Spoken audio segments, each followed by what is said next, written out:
alias Alice, ikaw ba nag-attempt na bumili ng bahay sa Alpha Land Baguio Mountain Log Homes? Opo, pero hindi po natuloy. Magkano? Hindi ko po maalala po, hindi po natuloy. Pero nag-attempt ka bumili ng purchase? Nag-expire po. Ha? Opo. Naging buyer ka? Kailan?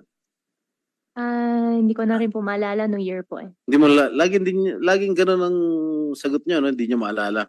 Papaalala ko sa'yo, November 10, 2022. Alright? Hindi natuloy. Bakit hindi natuloy? Opo, hindi po natuloy. Bakit nga? Hindi lang po natuloy. Bakit nga? Opo, pero hindi Bakit nga? hindi po natuloy. Eh, nagpa-purchase ka, nag-apply ka bibili ka ng bahay. Sabi mo, hindi natuloy. Bakit nga hindi natuloy? Yun lang ang tanong ko sa'yo. Opo, hindi lang po natuloy po.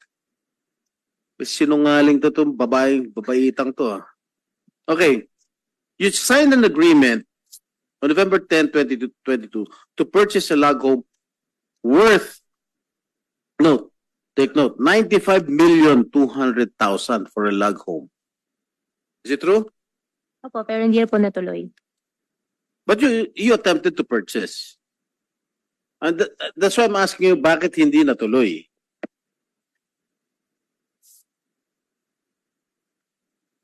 Ko Huaping, ano yung rason na hindi mo tinuloy yung purchase?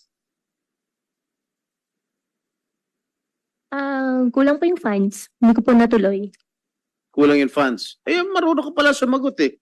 But you attempted to buy. So may capacity ka to buy a log home worth 95 million.